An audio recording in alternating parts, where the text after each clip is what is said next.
Zakat fitrah ini sebenarnya dia tidak hanya merupakan sebuah rutinitas tahunan ya yang dilakukan oleh kaum muslimin, tapi dia menjadi sebuah kewajiban.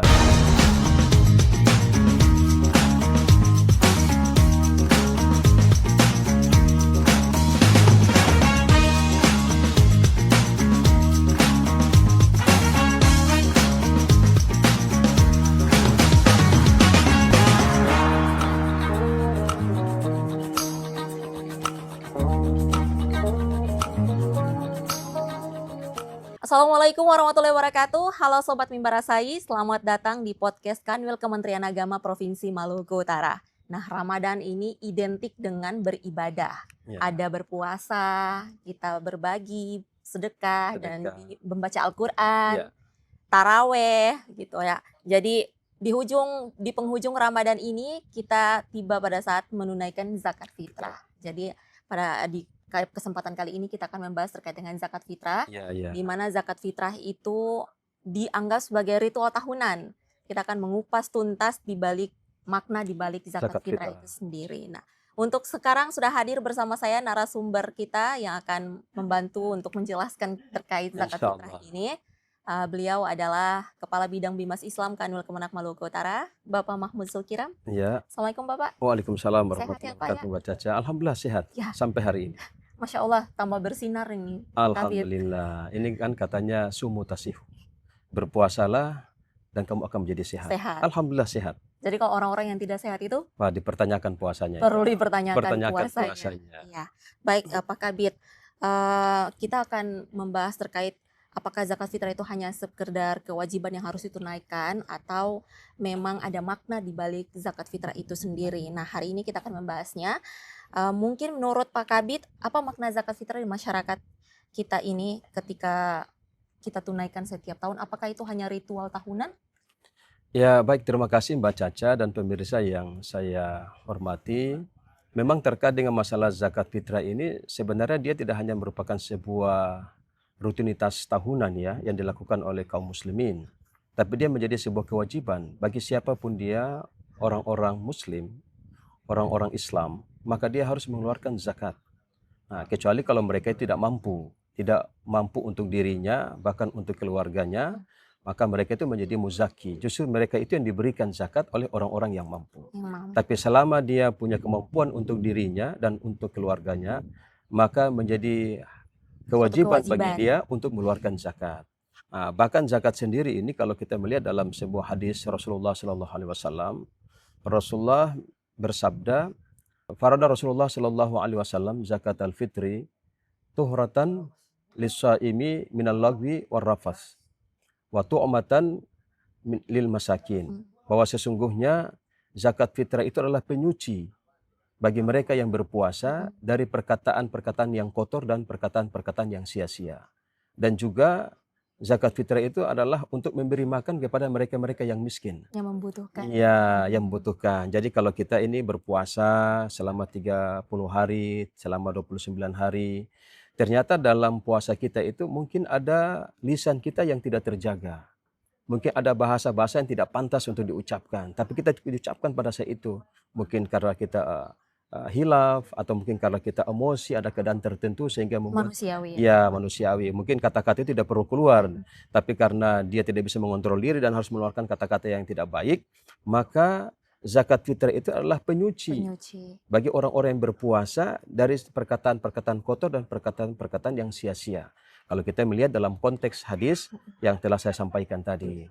Dan kedua, zakat fitrah juga ini adalah bagaimana cara kita untuk memberikan makan kepada orang-orang miskin yang seharusnya mereka pada hari raya Idul Fitri itu harus berbahagia bersama keluarga. Jadi semua orang merayakan. Iya, tapi ternyata pada saat Idul Fitri mereka tidak bisa untuk menikmati Idul Fitri itu karena mungkin tidak ada makanan, tidak ada persediaan. Nah, disinilah orang-orang yang mampu tadi hadir untuk mengeluarkan zakat, memberikan kebahagiaan bagi saudara-saudaranya. Jadi di hari yang fitri itu semua merayakan. Semua orang merayakan kemenangan dan seorang harus berbahagia, berkumpul bersama keluarga. Ya, inilah yang diinginkan oleh agama Islam itu sendiri. Indahnya agama Islam ya Pak. Indahnya kita berbagi di bulan Ramadan ini.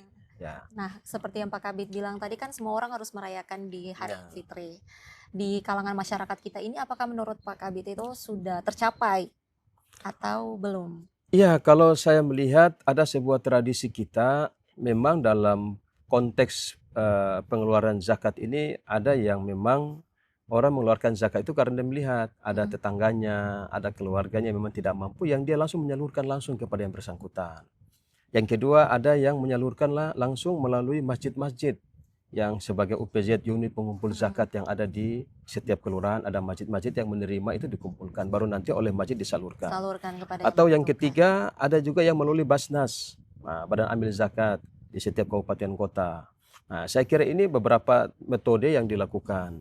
Dan selama ini juga itu tidak hanya semacam konteks ini saya melihat ini sebuah tradisi yang dan memang sudah dilakukan jauh dari dulu sebelum itu. Dan ini merupakan salah satu ajaran Islam yang merupakan kewajiban. Jadi saya kira siapapun dia yang punya kemampuan untuk dirinya dan keluarganya dan ada kelebihan pada hari raya itu, dia harus berbagi untuk saudara-saudara. Berarti di kalangan masyarakat kita ini sudah tercapai saya melihat. Seperti dengan Badan Statistik yang mengatakan bahwa Maluku Utara itu masyarakat paling bahagia. Karena memang sudah budaya saling membantu. Ya, saling membantu dan Islam mengajarkan tentang itu. Alhamdulillah. Ya. Nah, di masyarakat kita ini kan juga sering terjadi fenomena zakat fitrah dibayar saat akhir Ramadan ini, Pak Ustadz, Pak Kabit. Ya. Apakah bisa Pak Kabit menjelaskan apakah ini soal waktu mencerminkan bagaimana kita memandang ibadah itu sendiri? Ya, kalau saya melihat sebenarnya pembagian zakat fitrah itu dilakukan di akhir Ramadan, memang prinsipnya punya dasar hukum ya. Ada beberapa pendapat sebenarnya. Pendapat yang pertama oleh Imam Syafi'i, beliau mengatakan bahwa boleh menyalurkan zakatnya di awal Ramadan, tapi yang paling afdal itu menjelang Idul Fitri. Itu menurut Imam Syafi'i. Sementara menurut Imam Malik dan Imam Hambali, bahwa tidak boleh dilakukan pembagian zakat fitrah itu jauh-jauh hari sebelum Idul Fitri, harus menjelang Idul Fitri. Memang sudah begitu waktunya. Ya. Terus yang ketiga, tapi kalau menurut Imam Abu Hanifah dia lebih longgar lagi. Dia bahkan membolehkan mengeluarkan zakat fitrah sebelum Ramadan. Ya, sampai Idul Fitri. Jadi ini pendapat-pendapat para imam. Ya, kita tinggal memilih yang mana baiknya. Yang sesuai dengan kebutuhan kita. Sesuai dengan kebutuhan kita. Tapi kalau kita bagi juga mungkin pas di malam takbiran, kan ada yang kasih beras, ada yang diuangkan. Nah, kalau diuangkan, dikasih di malam takbiran, ya mungkin pasar sudah tutup kali ya. Mungkin dia mau belanja apa. Tapi kalau kita kasih mungkin sehari dua sebelum Idul Fitri, dia bisa belanja. Nah, dia mungkin dengan uang yang kita berikan, dia mungkin bisa beli pakaiannya, kebutuhan, dia bisa beli bumbu masaknya, dia boleh berikan kebutuhan yang akan dipakai nanti pada Idul Fitri, ya itu mungkin lebih baik ya. Tapi kalau malam takbiran, ya memang disunahkan begitu, bahwa mengeluarkan zakat fitrah itu pada hari terakhir Ramadan, pada saat matahari terbenam, dan menjelang sholat Idul Fitri. Karena kalau setelah Idul Fitri, sholat Idul Fitri itu sudah bukan zakat, itu menjadi sedekah. Nah, ini juga kita harus hati-hati. Nah, kalau saya melihat, ya semuanya baiklah. Nah, mau awal Ramadan boleh, mau pertengahan, mau di akhir boleh. Karena pada prinsipnya semua imam mazhab ini membolehkan itu semua. Ya tinggal kita melihat yang baik, kondisionalkan sebagaimana kebutuhan orang yang akan kita berikan pada saat itu. Orang-orang yang wajib membayar zakat fitrah itu? Orang-orang yang wajib membayar zakat fitrah sebenarnya semua orang wajib. Semua orang wajib. Setiap dia muslim, maka kewajiban dia untuk mengeluarkan zakat fitrah. Tapi bagi mereka yang tidak mampu dalam pengertian, tidak mampu atas kebutuhan untuk dirinya dan untuk keluarganya, maka tidak ada kewajiban bagi dia. Bahkan dia menjadi seorang mustahik, menjadi orang yang wajib menerima zakat dari orang-orang yang mampu.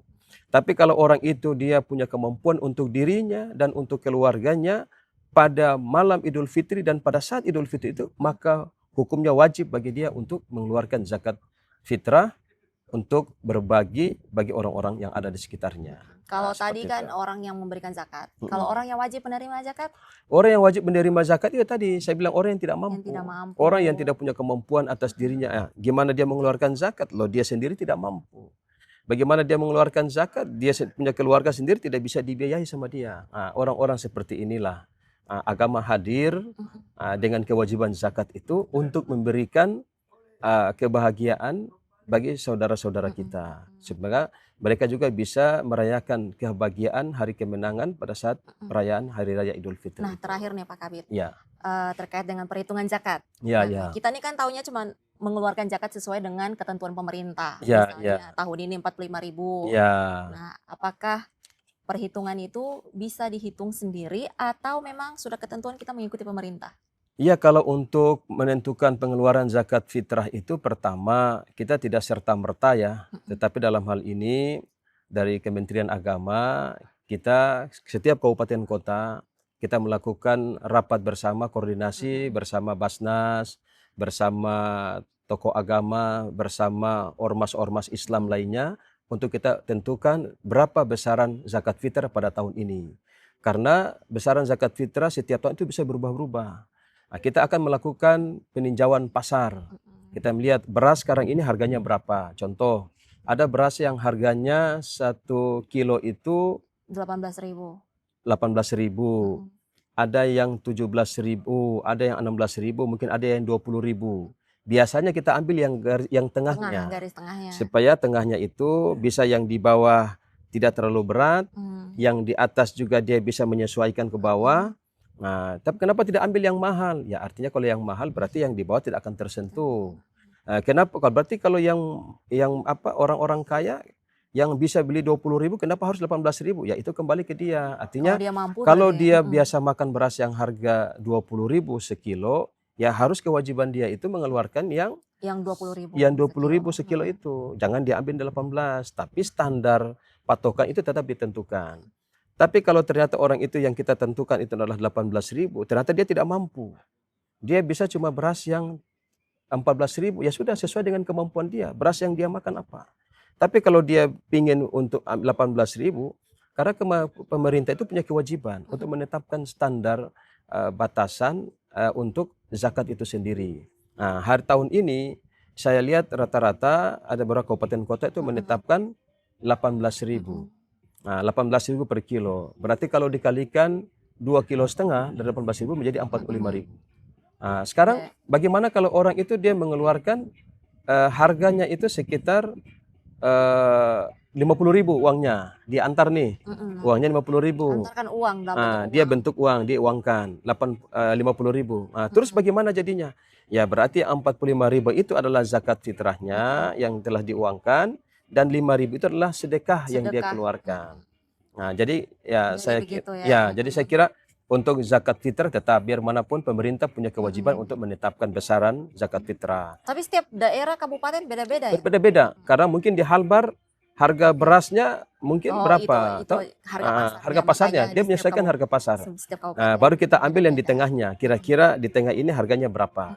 Tapi kalau saya punya kemampuan, taruhlah kita punya nurani kita kan ada nih. Saya kan makan beras yang 20 kilo. Apa iya saya keluarkan yang 18.000? Ya kita harus keluarkan yang 20 kilo. Sesuai kemampuan. Begitu juga yang di bawahnya. Ya saya mampu kok 18.000 saya bisa. Ya bismillah lebih bagus. Tapi kalau andaikan dia tidak mampu, ya sudah sesuaikan dengan besaran harga beras yang dia makan setiap hari. Itu sebenarnya. Jadi demikian ya. Perbincangan kita hari ini sangat menarik sekali. Terima kasih Pak Kabid. Sama-sama Mbak Caca, insya Allah. Semoga ibadah puasanya lancar insya Allah. Amin, amin. Dan juga selamat merayakan Hari Raya Idul Fitri ke depannya. Sama-sama Mbak Caca, semoga kita semua menjadi orang-orang yang menang di Hari Idul Fitri dan menggapai derajat takwa di Allah Subhanahu wa taala. Amin ya rabbal alamin. Demikian sahabat Mimbar Rasai podcast kita kali ini. Sampai jumpa di podcast-podcast dan pembahasan menarik lainnya. Saya Caca, wassalamualaikum warahmatullahi wabarakatuh. Waalaikumsalam warahmatullahi wabarakatuh.